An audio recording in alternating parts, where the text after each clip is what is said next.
Hello everyone, CGPSC ABCD में आप सभी का फिर से बहुत बहुत स्वागत है। आज से मैं भारतीय संविधान और राज्य व्यवस्था का एक वीडियो सीरीज शुरू करूंगा, जो कि ऐसे प्रश्नों का संग्रह होगा जो कि कहीं ना कहीं सीजीपीएससी प्रीलिम्स में और सीजी व्यापम में पूछा जा चुका है, या फिर कह लीजिए कि ये प्रीवियस ईयर के क्वेश्चंस का यहाँ पे सेट होगा, उसका एक्सप्लेनेशन होगा, जो कि आप सभी के लिए आने वाले एग्जाम के पॉइंट ऑफ व्यू से भी इम्पॉर्टेंट होगा। तो अगर आप सीजीपीएससी प्रीलिम्स की तैयारी करते हो, सीजी व्यापम की तैयारी करते हो, यूपीएससी, एसएससी, आरआरबी, एनटीपीसी, किसी भी एग्जाम की तैयारी करते हो, तो ये वीडियो आप सभी के लिए इंपॉर्टेंट होगा ही।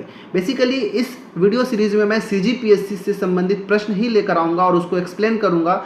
इसके बाद जैसे ही सीजीपीएससी प्रीलिम्स और सीजी व्यापम में पूछे गए क्वेश्चन जो है कंप्लीट हो जाएगा, तब मैं टॉपिक वाइज डिटेल्ड क्वेश्चंस मैं आप सभी के लिए तैयार करके लाऊंगा और अच्छे से एक्सप्लेन करूंगा। तो ये हमारा क्लास 1 है, ठीक है। इस सीरीज को पूरा हम कंप्लीट करेंगे ताकि जो सीजीपीएससी प्रीलिम्स 2025 तक हमारा बहुत सारे क्वेश्चंस का हम प्रैक्टिस कर लें, ताकि हम एग्जाम में जब जाए तो एक कॉन्फिडेंस के साथ जाए, हम अच्छे से अच्छे प्रश्नों को अटेम्प्ट कर सकें।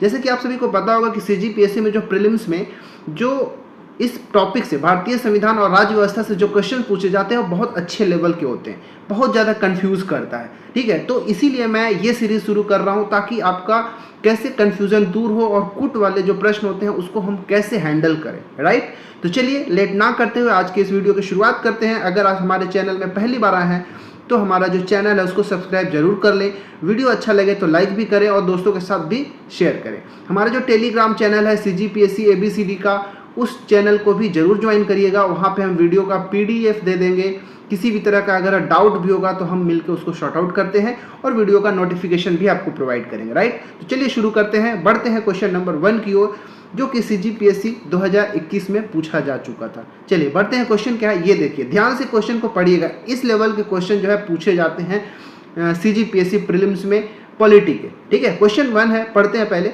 कि भारतीय परिषद अधिनियम 1892 के संबंध में निम्न कथनों को पढ़कर सही विकल्प का चयन करें। ध्यान से पढ़िए। और ये जो भारतीय संविधान का विकास वाला जो पोर्शन है, जो कि कई तरह के अधिनियम का विकास हुआ था, उसके बाद हमारा भारतीय संविधान बन के तैयार हुआ था ओरिजिनल वाला, तो वहाँ से भी कई सारे प्रश्न जो है बनाए जाते हैं। तो भारतीय संविधान का विकास का क्रम वाला जो पोर्शन है उसको भी अवश्य ही पढ़ के जाइएगा, वहाँ से बहुत प्रश्न पूछे जाते हैं। पहला कथन की ओर बढ़ते हैं। कथन यह है कि इसे 20 जून 1892 को लागू किया गया था। इस अधिनियम को, भारतीय परिषद अधिनियम 1892 को 20 जून 1892 को लागू किया था। दूसरा कथन है कि 24 सदस्यों में से गैर सरकारी सदस्यों की संख्या 5 थी। तीसरा कथन है कि सदस्यों को पूरक प्रश्न पूछने का अधिकार दिया गया था इस भारतीय परिषद अधिनियम 1892 में। अब कौन कौन सा कथन सही है उसके हिसाब से हमको सही विकल्प के चयन करना है। तो चलिए इसको मैं थोड़ा सा एक्सप्लेन करता हूँ, ध्यान दीजिएगा। पहली बात तो आपको बात ये याद रखना है कि भारतीय परिषद अधिनियम जो 1892 है, इसको लागू 20 जून 1892 को तो नहीं किया गया था, इसीलिए कथन गलत है। देखिए 20 जून 1892 का जो डेट है, इस दिन ये ब्रिटिश संसद में पारित हुआ था, ठीक है। याद रखिएगा मैं क्या बोल रहा हूँ कि भारतीय परिषद अधिनियम 1892 जो है 20 जून 1892 को जो ब्रिटिश संसद है वहां से पारित हुआ था, ठीक है। इसके बाद मतलब ऐसा समझ लीजिए कि ये जो अधिनियम था ब्रिटिश संसद में पारित होने के बाद 20 जून 1892 को शाही स्वीकृति प्रदान की गई थी, ठीक है। शाही स्वीकृति पारित होने के बाद इसको जो ब्रिटिश राजा होता था उस समय के, जो शासक होता था ब्रिटिश में, ब्रिटेन में, उसके द्वारा क्या किया जाता था, उसको स्वीकृति प्रदान किया गया था। तो 20 जून 1892 को इस अधिनियम को शाही स्वीकृति दी गई थी, ठीक है। शाही स्वीकृति प्रदान की गई थी। लागू की बात किया जाए तो इस अधिनियम को लागू कब किया गया था, तो 3 फरवरी 1893 को इस अधिनियम को लागू किया गया था। ये इसलिए कथन जो है गलत हो गया, ठीक है। दूसरा क्या है कि 24 सदस्यों में से गैर सरकारी सदस्यों की संख्या 5 थी, ये कथन भी हमारा गलत है। क्यों?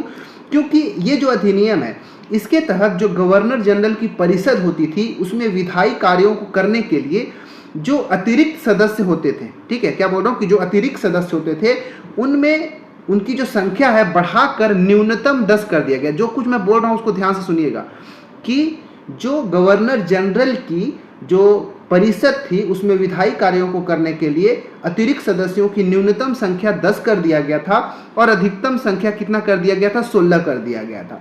अब इन अतिरिक्त सदस्यों में से कम आधे जो होते थे ना, कम से कम आधे सदस्य जो हैं वो गैर सरकारी होना चाहिए था। ठीक है, याद रखिएगा। इसके बाद जो भी यहाँ पे विनिमय होता था, विनियम होता था, इसके तहत अतिरिक्त सदस्य में से, ठीक है, अतिरिक्त सदस्यों में 6 सरकारी और 10 गैर सरकारी सदस्यों की व्यवस्था की गई थी, इसीलिए ये कथन भी गलत होगा।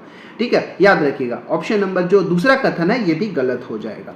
ठीक है, और तीसरा कथन है कि सदस्यों को पूरक प्रश्न पूछने का अधिकार दिया गया था, ये कथन भी गलत होगा, क्योंकि 1892 के अधिनियम के तहत पूरक प्रश्न पूछने का अधिकार नहीं दिया गया था। उनको एक अधिकार जरूर दिया गया था कि जो सदस्य होते थे उनको वार्षिक बजट पर, ठीक है, मैं क्या बोल रहा हूँ, वार्षिक जो बजट होता था, वार्षिक बजट पर प्रश्न पूछने का, बहस करने का अधिकार दिया गया था। लेकिन इसके लिए क्या करना था कि सरकार से 6 दिन पूर्व नोटिस पर प्रश्न पूछे जाते थे। ठीक है, याद रखिए, कितने दिन पूर्व, 6 दिन पूर्व सरकार द्वारा नोटिस देकर प्रश्न पूछे जाते थे।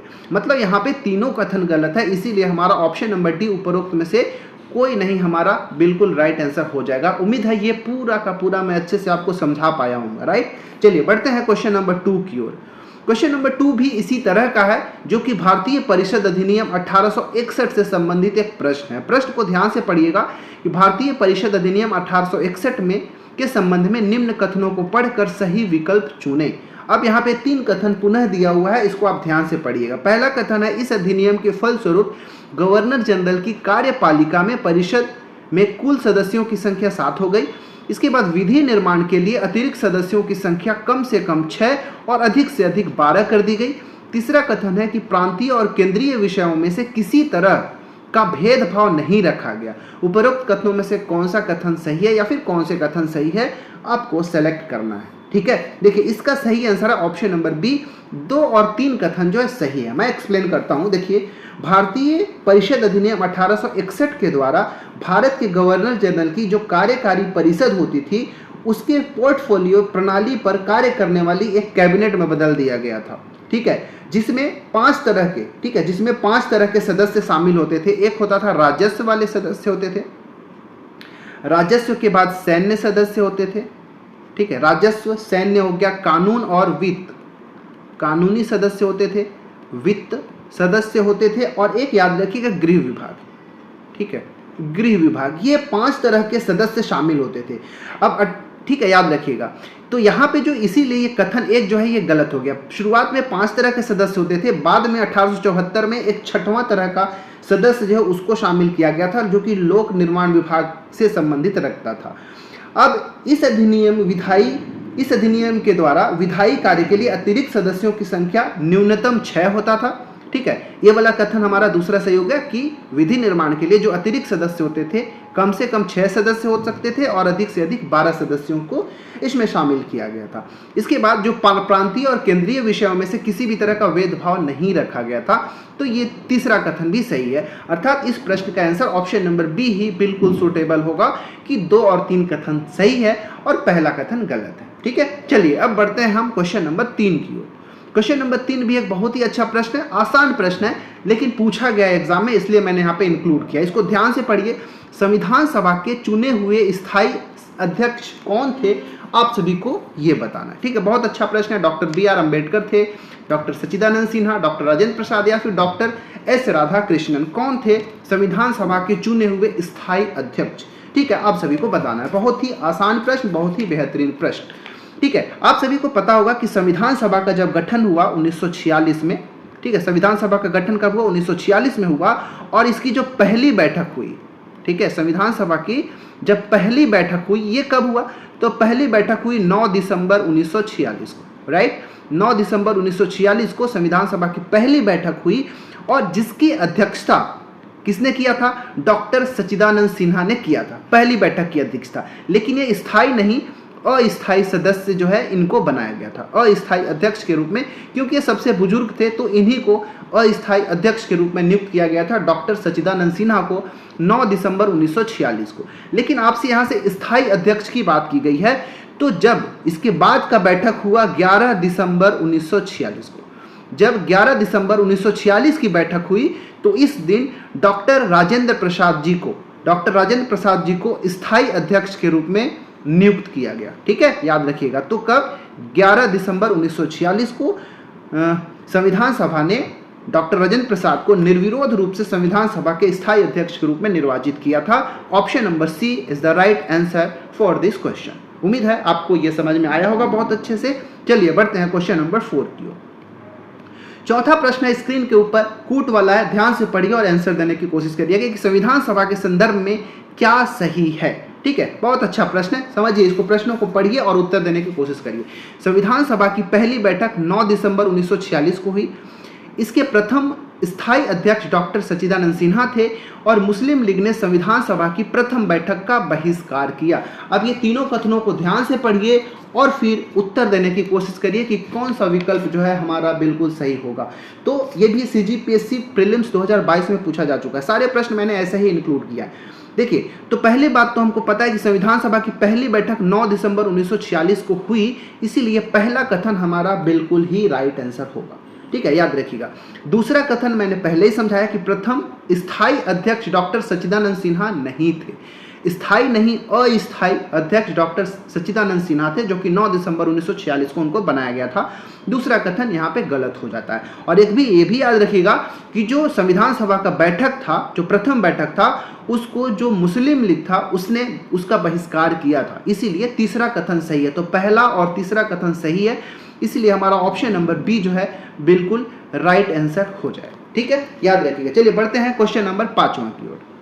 5वां प्रश्न है स्क्रीन के ऊपर कि भारतीय संविधान खाली स्थान को लागू हुआ था। बहुत ही आसान प्रश्न है, बहुत ही इजी प्रश्न है, लेकिन आप इसका आंसर दे पाएंगे बहुत अच्छे से। देखिए, भारतीय संविधान कब लागू हुआ था आप सभी को पता होना चाहिए। इसका डायरेक्ट आंसर आप मार देते हैं, ऑप्शन नंबर बी 26 जनवरी 1950 को हमारा भारत का जो संविधान है उसको लागू किया गया था। ठीक है, कब? 26 जनवरी 1950 को। जैसे कि आप सभी को पता होगा, अपने भारत का जो संविधान है उसका जब प्रस्तावना पढ़ेंगे, ठीक है, भारतीय संविधान का जो प्रस्तावना है उसको जब ध्यान से पढ़ेंगे तो उसमें आपको एक डेट दिखा हुआ मिलेगा। क्या मिलेगा?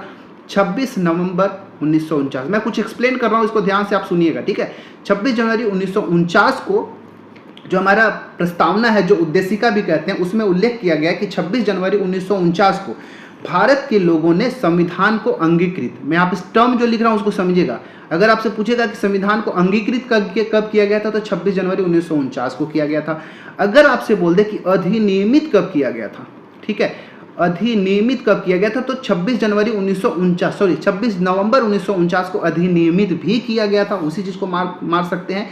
या फिर आत्मार्पित, ये तीनों टर्म याद रखना है। अगर आपसे अंगीकृत पूछ दे, अधिनियमित पूछ दे या आत्मार्पित पूछ दे, तो तीनों के लिए आपको 26 नवंबर 1949 ही टिक करना है, इसको याद रखिएगा। ठीक है, हुआ ये था कि 26 नवंबर 1949 को कुछ, जैसे संविधान के कुछ अनुच्छेद, 15 अनुच्छेद, 26 नवंबर 1949 को संविधान के कुल 15 ऐसे अनुच्छेद थे जिसको शामिल कर दिया गया था, उसको लागू कर दिया गया था इस डेट को ही। ठीक है, कब बोल रहा हूँ? 26 नवंबर 1949 को भारतीय संविधान के कुल 15 ऐसे अनुच्छेद थे जिसमें नागरिकता हो गया, अंतःकालीन संसद हो गया, अस्थायी और संक्रमणकालीन उपबंध हो गया, इन सबको लागू कर दिया गया था। ठीक है, मतलब ये कह सकते हैं कि पूर्ण रूप से लागू नहीं किया गया था, लेकिन कुछ अनुच्छेदों को लागू किया गया था। जब 26 जनवरी 1950 का दिन आया, उस दिन जितना भी बचा हुआ शेष उपबंध थे सबको लागू कर दिया गया था। इसीलिए 26 जनवरी 1950 को हमने पूरा संविधान को हम ये मान के चलते हैं कि पूर्ण रूप से हमारा जो संविधान है वो कब लागू हुआ था, तो 26 जनवरी 1950 को पूर्ण रूप से लागू कर दिया गया था। ठीक है, और इसी डेट को हम गणतंत्र दिवस के रूप में भी मनाते हैं। ठीक है, तो इसका आंसर ऑप्शन नंबर बी बिल्कुल सही था। आंसर इसका ऑप्शन नंबर बी। ठीक है, चलिए बढ़ते हैं क्वेश्चन नंबर 6वां की ओर। 6वां प्रश्न है यहाँ पे कि भारतीय संविधान की प्रारूप समिति का अध्यक्ष कौन था। यह भी एक बहुत ही शानदार प्रश्न है। ठीक है, बहुत ही अच्छा प्रश्न है कि भारतीय संविधान का प्रारूप समिति का अध्यक्ष कौन था। डॉक्टर भीमराव अंबेडकर, डॉक्टर सच्चिदानंद सिन्हा, डॉक्टर राजेंद्र प्रसाद या फिर डॉक्टर सी राजगोपालाचारी। बताइए क्या इसका राइट आंसर है। तो इसका सही आंसर है option number A, doctor Bhimrao Ambedkar जो थे भारतीय संविधान सभा की प्रारूप समिति के अध्यक्ष थे। ठीक है, याद रखिएगा। डॉक्टर राजेंद्र प्रसाद के भी कुछ समिति के अध्यक्ष थे, जैसे संचालन समिति और एक और समिति भी इनका था। संचालन समिति के साथ साथ जो प्रक्रिया विषयक नियमों संबंधित, प्रक्रिया विषयक, मैं यहाँ लिख देता हूँ, प्रक्रिया विषयक जो नियम थे, ठीक है, प्रक्रिया विषयक नियम संबंधित जो समिति था उसके भी अध्यक्ष कौन थे? तो डॉक्टर राजेंद्र प्रसाद थे। ये दोनों आपको याद रखना है, ठीक है। इसके बाद एक दो और भी इंपॉर्टेंट लिखता हूं। प्रारूप समिति का तो हमने देख लिया कि डॉक्टर भीमराव अंबेडकर थे। एक जो एग्जाम में पूछा जाता है, संघीय संविधान समिति बोलेगा तो पंडित जवाहरलाल नेहरू मारना है आपको।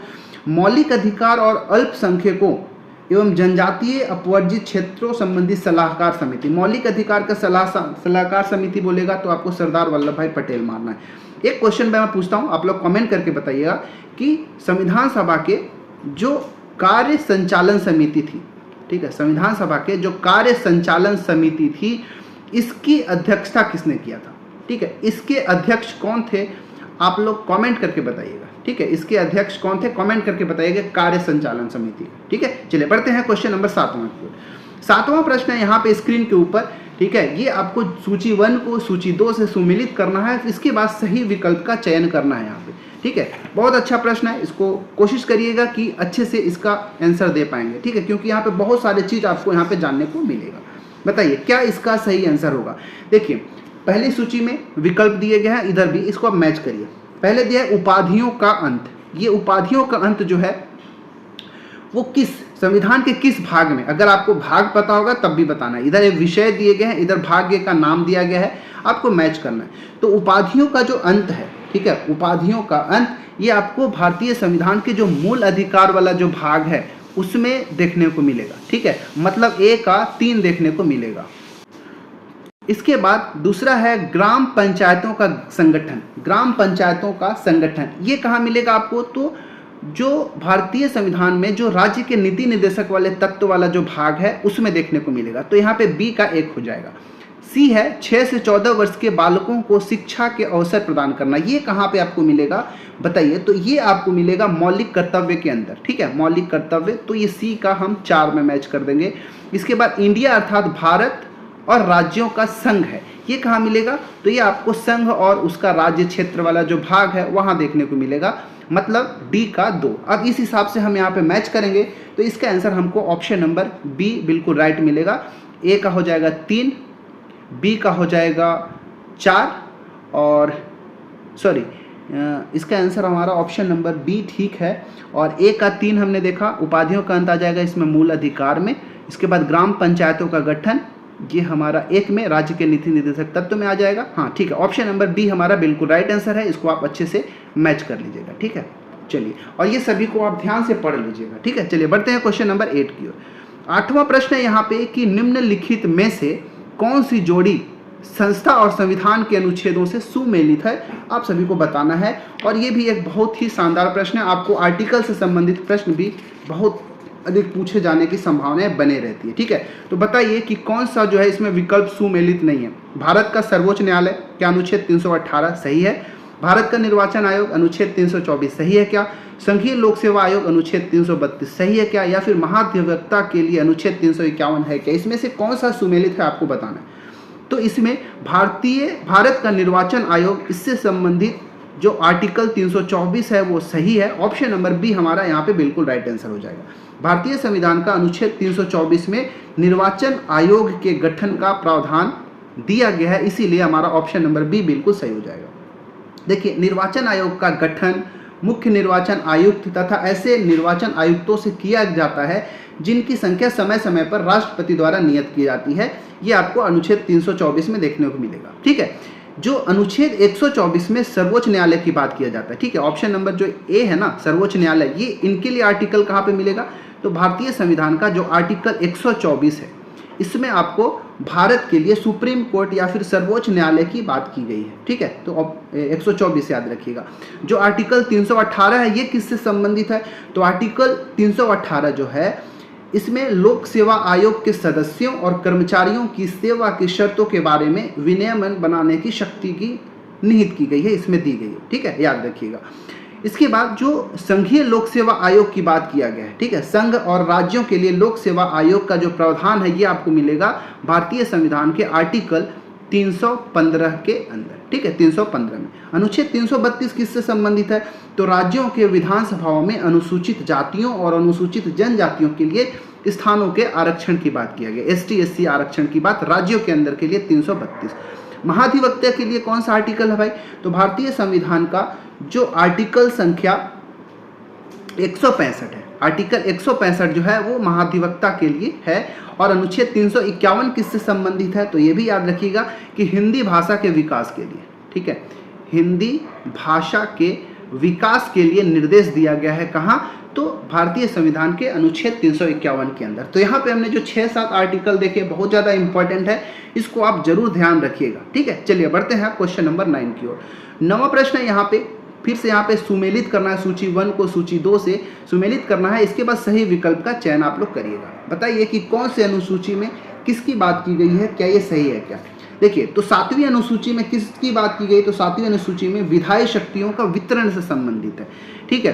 तो एक का जो है हम यहाँ 3 से मैच कर देंगे, ठीक है। इसके बाद 8वीं अनुसूचित किसी है, तो किससे संबंधित है? तो भाषाओं से संबंधित है। आप लोग कमेंट करके बताइएगा कि भारतीय संविधान की जो 8वीं अनुसूची है उसमें कुल कितने भाषाओं का वर्णन किया गया, कितने भाषाओं का के बारे में यहाँ पे वर्णन किया गया, बताइएगा कमेंट करके। 9वीं अनुसूची किससे संबंधित है भाई? तो 9वीं अनुसूची जो है कुछ अधिनियमों का विधिमान्यकरण से संबंधित है, तो C का 4 हो जाएगा। और 10वीं अनुसूची आप सभी को पता होना चाहिए कि दल परिवर्तन के आधार पर जो निहरताएं हो सकती हैं उसके लिए बात की गई है, मतलब D का 2 हो जाएगा। अब इसके हिसाब से हमको सही विकल्प का चयन करना है। A का हो गया 3, B का हो गया 1। देखिए A का 3 और B का 1 कहाँ है? A का 3, B का 1। ऑप्शन नंबर C जो है बिल्कुल राइट आंसर हो जाएगा। ये हमारा ऑप्शन नंबर C सही आंसर है, ठीक है। तो आप अनुसूचियों से संबंधित और वो किस विषय से संबंधित है इसको भी याद करके रखिए, ठीक है। चलिए बढ़ जाते हैं क्वेश्चन नंबर 10वां की ओर। 10वां प्रश्न है कि भारतीय संविधान के किस संशोधन में वनों को राज्य सूची से समवर्ती सूची में स्थानांतरित किया गया था? वेरी वेरी इंपॉर्टेंट क्वेश्चन, ठीक है। बताइए किस संविधान संशोधन के द्वारा जो वन थे उनको राज्य सूची से हटाकर समवर्ती सूची में शामिल किया गया है, बताना है। सही आंसर है ऑप्शन नंबर डी, 42वां संविधान संशोधन जब 1976 आया, ठीक है, 42वां संविधान संशोधन 1976 के द्वारा ही ऐसा किया गया था, ठीक है। एक्चुअली में क्या था कि जो मूल संविधान था, भारत का मूल संविधान में जो वन या फॉरेस्ट जो थे वो 7वीं अनुसूची के तहत राज्य सूची के विषय में शामिल था, ठीक है। क्या बोल रहा हूँ कि जो वन वाला पोर्शन था हमारे मूल संविधान के अंदर, मूल संविधान में जो 7वीं अनुसूची है, मूल संविधान की 7वीं अनुसूची है, उसके किसमें शामिल किया गया था? 7वीं अनुसूची के राज्य सूची के विषय में शामिल किया गया था, राज्य सूची में। लेकिन बाद में 42वां संविधान संशोधन 1976 जब आया तो वहाँ से राज्य सूची से निकाल के ये वाले जो विषय था राज्य वाला उसको समवर्ती सूची में डाल दिया गया था, ठीक है। समवर्ती सूची के अंतर्गत भी जो 17 क है उसके तहत अंतर स्थापित कर दिया गया। ऑप्शन नंबर बी हमारा यहाँ पे राइट आंसर है, ठीक है। तो इस प्रकार हमने इस वीडियो के अंदर 10 वेरी वेरी इंपॉर्टेंट क्वेश्चंस देखा जो कि CGPSC में पूछे जा चुके हैं। CGPSC में किस लेवल के प्रश्न पहले पूछे जाते थे, अब कैसे पूछे जाएंगे। जो कूट वाले जितने भी क्वेश्चंस मैंने बताया जहां पे आप कंफ्यूज कर रहे हैं वो कहीं ना कहीं अभी पूछे जाने लगे। शुरुआत में जो क्वेश्चन बहुत आसान मैंने पूछा कि प्रारूप समिति के अध्यक्ष कौन थे, ऐसे प्रश्न जो है लागू कब किया गया था भारतीय संविधान को, ऐसे प्रश्न जो है बहुत 2000-2005 में पूछे जाते थे। अभी जो है क्वेश्चन का लेवल बहुत ही डिफिकल्ट होने लगा है, इसलिए आप संविधान को अच्छे से पढ़िएगा, ठीक है। क्वेश्चंस बनते हैं, ऐसा भी नहीं कि बहुत ज़्यादा हार्ड है। अगर आपने अच्छे से पढ़ा है, डीपली अगर एनालिसिस करके पढ़ा है तो आप क्वेश्चंस लगा पाएंगे। अगर आप CGPSC की तैयारी कर रहे हैं तो इन सभी के लिए तो आपको तैयार रहना ही पड़ेगा। क्वेश्चन को थोड़ा टफ ही सोच के पढ़ना है, ठीक है। तो इसी तरह बाकी जो जितने भी क्वेश्चंस और पूछे जा चुके हैं सभी प्रश्नों को मैं धीरे धीरे लेकर आऊँगा, छोटे छोटे वीडियो के माध्यम से मैं एक्सप्लेन कर पाऊँगा, ठीक है। इस वीडियो में हमने 10 प्रश्न देखा, 10 प्रश्नों को मैंने एक्सप्लेन किया, ठीक है। ऐसे ही क्वेश्चन इसका सीरीज़ को भी इसको भी मैं चलाऊँगा। तो अगर चैनल में पहली बार आए हैं तो सब्सक्राइब कर लीजिएगा, वीडियो अच्छा लगे तो लाइक भी करें, दोस्तों के साथ शेयर भी कर लें, ठीक है। हमारे टेलीग्राम चैनल को भी सब्सक्राइब करना ना भूलें। मिलते हैं किसी और वीडियो में ऐसे ही वीडियो के साथ। आप पढ़ाई अच्छे से करते रहें, तब तक के लिए धन्यवाद।